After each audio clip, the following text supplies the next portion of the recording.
Aujourd'hui, dans cette première édition questions-réponses du Vélo Geek Podcast, je réponds à 3 de vos excellentes questions. Quels sont les réels avantages de la fibre de carbone par rapport à l'acier ou l'aluminium?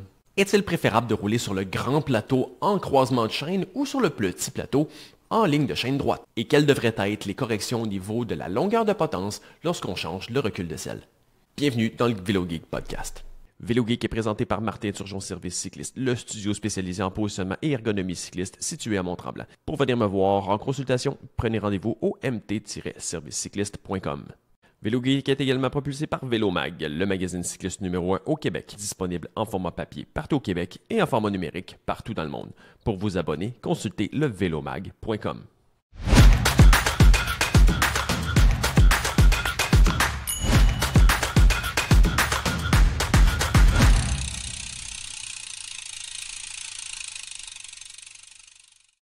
Bienvenue dans cet épisode de questions-réponses. Bon, mais pour ceux qui me suivent déjà depuis un certain temps sur YouTube, ben oui, c'est un peu une continuité finalement d'un concept que je fais déjà depuis quand même un bon moment, de répondre à vos questions.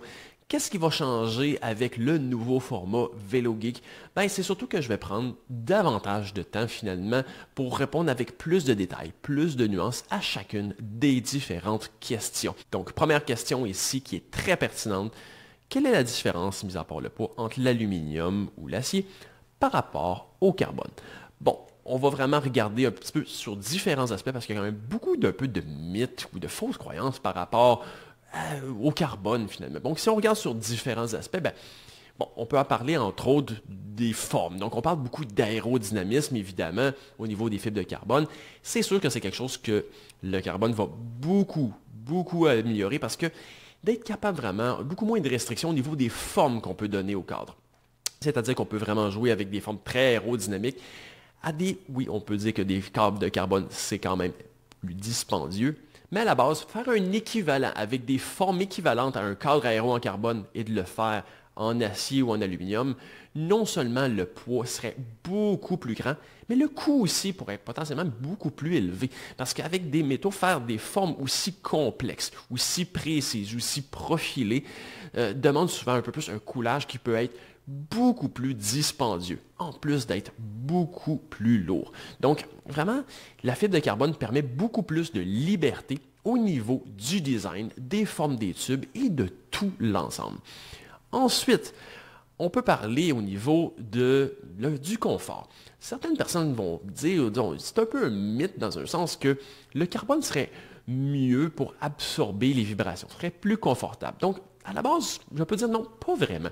Ce qui fait la différence, c'est pas le matériel en tant que tel, c'est beaucoup plus son design. Donc, c'est vraiment les propriétés qu'on va donner. Donc, oui, c'est possible d'avoir un cadre en acier qui va avoir une meilleure, finalement, absorption des vibrations qu'un cadre en carbone dont la conception serait faite très rigide, très peu permissive, qui serait très inconfortable.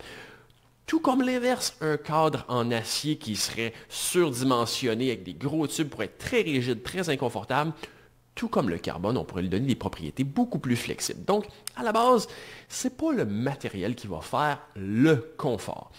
Mais bon, qu'est-ce qui va faire la grande différence? C'est beaucoup au niveau de la personnalisation. Donc, si on fait juste une comparative, mais dans le fond, l'aluminium ou l'acier est un métal. Donc, changer ses propriétés, mis à part la forme, est beaucoup plus limité. On ne peut pas tant changer ses propriétés intrinsèques. Tandis que la fibre de carbone, qu'est-ce que c'est? Finalement, c'est du tissu, c'est une fibre, c'est vraiment des milliers de fils qui créent un tissu qui va être, alors, faut mélanger à des résines et qui va être cuite finalement dans un moule. Et finalement, de la façon dont tous ces fibres-là, les directions de ces fibres-là, vont changer beaucoup les propriétés le comportement finalement. Donc, je vais te donner un exemple. Si on parle dans le fond d'une lame de carbone, on aurait une lame d'une certaine longueur en forme de règle, disons, qui serait en fibre de carbone. Deux lames qui seraient exactement des mêmes dimensions. Donc, si on aurait une lame dont tous les fibres seraient alignées, dans le fond, tout sur la longueur finalement, tout dans le même sens, dans le sens de la longueur de la lame, qu'est-ce que ça va donner? Ça va donner une lame qui serait très rigide en flexion, mais si on le donne en torsion, qui serait beaucoup plus malléable, beaucoup plus flexible. Mais si on prenait une lame exactement la même dimension, mais avec un tressage de fibres finalement à 90, donc vraiment tressé, plutôt que linéaire, ben, pour les mêmes dimensions, le même poids et tout ça, les propriétés ne seraient pas les mêmes. C'est-à-dire qu'en tressage, on aurait quelque chose qui serait plus flexible justement sur la longueur, donc une flexion plus molle, mais qui en torsion serait beaucoup plus rigide. Donc c'est de là que la fibre de carbone va être beaucoup plus personnalisable dans ses propriétés. Donc non seulement ses formes, mais aussi ses propriétés. Donc on peut rajouter vraiment plus de flexion à différents endroits, plus de rigidité à l'autre, plus de rigidité torsionnelle où ce qu'on en aurait plus besoin, plus de rigidité longitudinale, comme un exemple. Si on prend justement au niveau du pédalier, ben souvent, ça va être des fibres qui vont être beaucoup plus tressées, tandis que si on a des fibres plus linéaires, ce serait plus, mettons, dans le milieu des tubes.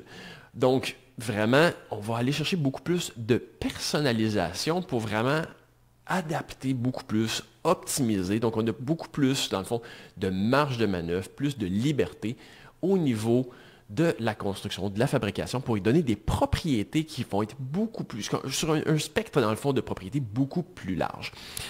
Après ça aussi, c'est sûr qu'on peut parler de la solidité. Donc ça, c'est peut-être un autre mythe qui est autour de la fibre de carbone, qui est à dire que les câbles de carbone sont beaucoup plus fragiles. Donc encore là, j'aurais tendance à dire que ça, c'est un mythe. Un peu comme bien des choses, dans le fond, c'est de la façon qu'on les construit qui va faire la solidité et non pas directement qu'est-ce qui va être utilisé comme matériel. Je vais donner un exemple. Si on prend, on a beaucoup de ça ici, au Québec, au Canada, des bâtons de hockey. C'est quelque chose qui reçoit des grands impacts à haute vélocité, à grande force sur des endroits très concentrés, et pourtant, ils sont en fibre de carbone et ils sont très, très, très solides. Donc, et si on prend même en Formule 1, les châssis et même les cellules de survie des voitures de Formule 1, c'est fait pour encaisser des impacts à plus de 300 km/h. C'est même par balle, donc très, très, très solide. Donc non, on ne peut pas dire que c'est parce que c'est de la fibre de carbone que c'est fragile. La fragilité vient beaucoup plus, justement, des propriétés qu'on va lui donner au niveau de sa fabrication. Donc, pourquoi certains cadres en carbone vont peut-être être plus fragiles que d'autres? Mais c'est souvent, en fait, quand on veut aller chercher un cadre plus haut de gamme, qu'on veut vraiment optimiser, d'aller le poids le plus bas possible, ben, maintenant, à force d'enlever de la matière, c'est là que la fragilité devient plus grande. Et aussi, finalement, bon, si on compare justement avec l'acier, les bris ne seront pas les mêmes non plus. C'est-à-dire que quand on a de l'acier ou de l'aluminium et qu'on a un impact, souvent, ben, il va y avoir un peu une édentation, il va y avoir une déformation du métal qui va être plus progressive. Tandis que la fibre de carbone, finalement, ne va pas se déformer, mais si on arrive au point de rupture, justement, va avoir une rupture qui va être plus violente, finalement. Donc, vraiment, son point de cassure n'est pas dans une progression linéaire. C'est vraiment très, très violent, finalement. Donc, tout est parfait. Il ne va pas avoir, c'est pas contrairement à de l'acier ou de l'aluminium qui peut ramollir avec le temps, après avoir plié, déplié. Elle garde ses mêmes propriétés jusqu'à ce qu'on arrive, justement, à un point de rupture où c'est que là, la cassure va être plus drastique. Contrairement à de l'acier ou de l'aluminium, où finalement il peut avoir quelque chose qui va être plus linéaire, donc plus progressif. Deuxième question. Vaut-il mieux croiser la chaîne, grand plateau, grand pignon, mais perdre à cause des frottements dus au croisement de chaîne, ou bien passer sur le petit plateau, mais perdre en rendement par le fait que la chaîne tord plus dû au fait que le plateau est plus petit. Donc, pour contextualiser la question, oui, on parle un peu de deux forces de résistance qui peuvent s'opposer, c'est-à-dire que oui, plus la chaîne va être droite, donc moins en croisement de chaîne, moins il va y avoir de friction, dans le fond, en raison de la torsion de la chaîne. Mais en contrepartie aussi, plus la chaîne fait le tour d'un grand plateau ou d'un grand pignon, plus la flexion, dans le fond, du point de pivot de la chaîne est petit, donc moins il y a de friction. Donc, plus on utilise des grands plateaux, moins il y a de friction au niveau du point de pivot de la chaîne. Donc, où se situe la balance entre prioriser d'être en croisement de chaîne ou de prioriser, justement, de réduire la flexion au niveau des points de pivot? Ben, C'est un exemple qu'on va voir beaucoup justement, entre autres justement chez les coureurs pro. Vous donner un exemple, pour ceux qui utilisent des très gros plateaux, des 58, 60 dents, pas parce qu'avec un 53 dents, il suffirait pas. Non, il pourrait rouler avec un 53 dents et avec le 11e ou 11-12 dents à l'arrière, il y aurait un rapport suffisant pour ce leurs besoins. Donc, pourquoi aller vers des plus gros plateaux? Ben, c'est justement d'aller avec un plus gros plateau pour réduire la friction, le point de flexion de la chaîne, et de rouler sur justement un plus gros pignon à l'arrière. Mais là, la question est lequel il serait mieux de prioriser quand on est un peu dans l'entre-deux, qu'on serait sur le gros plateau, mais en très fort croisement de chaîne. Ben, j'ai trouvé justement des tests indépendants où ils ont calculé ça. Et disons, je vous donne un exemple, sur 250 watts, ils ont utilisé justement 250 watts de résistance qu'ils vont avoir donné à la machine, ils vont mesurer les pertes mécaniques reliées à ça. Donc, s'ils faisaient en croisement, c'est-à-dire sur le petit plateau et le plus petit pignon en arrière, donc dans ce cas-là, ce serait sur le plateau 39 dents en arrière et 11 pignons en arrière, on parlait d'environ 15 watts au niveau des pertes par friction générées. Si, à l'inverse, on faisait juste monter sur le deuxième, dans le fond, le plus grand plateau, mais d'un rapport équivalent, qu'est-ce qu'on gagnait en termes de réduction de la friction? Ben, c'est 5 à 6 watts de gain, tout simplement de trouver le même rapport, mais sur le gros plateau. Donc, définitivement, que si on est en croisement petit, de monter sur le deuxième plateau, c'est quand même très significatif comme gain. Mais si il faisait le test inverse, c'est-à-dire sur le grand plateau et les petits, dans le fond, les gros pignons en arrière, qui, dans l'occurrence, là, serait un 32 dents, ben, la différence était seulement, dans le fond, de 1 watt de plus que d'avoir la ligne de chaîne plus droite pour le même ratio. Donc, définitivement, d'être en croisement de chaîne sur le grand plateau est plus avantageux qu'un croisement de chaîne sur le petit plateau et que finalement, on peut se rendre très loin en croisement de chaîne sur le grand plateau avant d'atteindre un état de friction qui serait aussi grand finalement que d'être sur le petit plateau, mais être une ligne de chaîne plus droite. Donc oui, d'un point de vue friction et performance, c'est définitivement mieux de rester le plus possible sur le grand plateau. Certains tests ont montré justement qu'on pouvait se rendre juste pratiquement le dernier ou l'avant-dernier pignon avant que ça devienne moins avantageux. Donc, après ça aussi, on peut avoir la question au niveau de l'usure de chaîne. On peut se poser cette question. Donc, évidemment, c'est deux dynamiques qui peuvent être un peu différentes, mais à la base, on peut disons, peut-être faire l'hypothèse, et qui est une hypothèse qui est en général très bien soutenue, que plus qu'il y a de pertes frictionnelles mesurées, ben plus que l'usure de chaîne va être grande. Donc, évidemment, tout comme je parlais de lubrifiants d'autres qualités, c'est aussi, dans le fond, un avantage, non seulement au niveau de la performance, mais au niveau d'une usure de chaîne qui va être moins rapide. Dernière question. Tu répètes souvent qu'avancer la selle amène plus de pression sur les mains.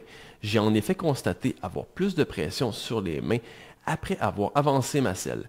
Je me questionne cependant, est-ce dû à un poids qui va être davantage vers l'avant ou du fait que mes bras restent tendus alors que la distance cintre-selle a diminué? Et de ce fait, si par exemple nous avançons la selle de 10 mm vers l'avant, faut-il idéalement augmenter de 10 mm la longueur de potence? Donc, très bonne question. Et là, on va commencer justement avec ce type-là, finalement, cet exemple-là. Ce que je serais curieux de savoir, c'est le pourquoi que la selle a été devancée. Donc, je vais donner un exemple que je vois très souvent et je me doute un peu que c'est ce qui arrive. C'est que la selle va être avancée vers l'avant dans le but de réduire la portée avec le guidon. Donc, on trouve que le guidon est un peu loin. On avance la selle pour réduire la portée. Ce qui, dans la presque totalité des cas, finalement, est pas vraiment la meilleure avenue finalement. Parce que oui, on diminue la portée, mais on projette davantage la masse vers l'avant. Donc, c'est un positif pour un négatif finalement. Donc, alors qu'en réalité, si on veut avoir moins de masse vers l'avant, mais justement en réduisant la portée, finalement, c'est que plutôt que d'avancer la selle vers l'avant, on aurait dû garder la selle au même endroit, peut-être même la reculer, et de raccourcir la potence plutôt que d'avancer la selle vers l'avant. Donc définitivement, une correction que je vois très souvent les gens faire qui malheureusement amène souvent autant ou plus de problèmes que de solutions. Mais bon, si on compare justement, est-ce que normalement on devrait avancer, si on bouge avec le recul de selle, est-ce qu'on devrait typiquement garder d'avancer, allonger la potence ou reculer la potence en fonction? Ben, si la portée avec le guidon est bonne, définitivement. C'est de là que si on est une personne, disons, qui aurait trop de masse sur les mains, est-ce que c'est le principal aspect qu'on veut améliorer? Donc oui, de reculer la selle vers l'arrière peut aider, sauf qu'en contrepartie, si on augmente la portée avec le guidon, on crée d'autres problèmes aussi. Donc oui, si on recule la selle, on va essayer de mettre une potence plus courte en même temps pour garder le même niveau de distance avec le guidon. En contrepartie aussi, si on veut avancer la selle vers l'avant, disons pour adopter une position plus aérodynamique, comme les pros, comme les coureurs justement, le but étant, justement, c'est pas d'un point de vue biomécanique, oui, ça projette beaucoup plus de masse vers l'avant, mais le but est plus d'une question aérodynamique, c'est-à-dire de pouvoir amener le haut du corps plus bas, plus vers l'avant, sans trop fermer l'angle aux hanches. C'est la façon donc justement d'aller chercher une position plus agressive, qui amène beaucoup plus de masse vers l'avant. Mais si on est un coureur, finalement, ben, soit qu'on va faire le conditionnement pour pouvoir le tolérer, ou justement ben, qu'on va le subir finalement pour la performance, pour le gain en performance. Donc c'est pas pour le confort que les coureurs, ni même pour le développement de la puissance, que les coureurs amènent la selle davantage vers l'avant. C'est des considérations aérodynamiques et ils doivent s'adapter, donc vraiment faire le conditionnement pour cette position-là, pour être capable de soutenir cette position-là. Donc c'est pas nécessairement une position que je recommanderais à la majorité des cyclistes. Donc évidemment, je vous encourage à poser vos questions sur les différentes vidéos, sur la chaîne YouTube, pour vraiment prendre le temps d'y répondre dans ces capsules questions-réponses pour donner vraiment le maximum d'informations à toute la communauté cycliste. Et d'ici là, je vous dis à la prochaine. Vélo Geek est présenté par Martin Turgeon Service Cycliste, le studio spécialisé en positionnement et ergonomie cycliste situé à Mont-Tremblant. Avec une approche personnalisée, des technologies comme la cartographie de pression de selle et les capteurs de mouvement dynamique et bien entendu, mon expérience et savoir-faire, le confort et l'optimisation de votre vélo vous attend. Pour venir me voir en consultation, prenez rendez-vous au mt-servicecycliste.com. Vélo Geek est également propulsé par Vélomag, le magazine cycliste numéro 1 au Québec. Guide d'achat, banc d'essai, guide d'activité, voyage, nutrition, entraînement, trucs de pro, Vélomag aborde le vélo sous tous ses angles. Disponible en format papier partout au Québec et en format numérique partout dans le monde. Pour vous abonner, consultez levélomag.com.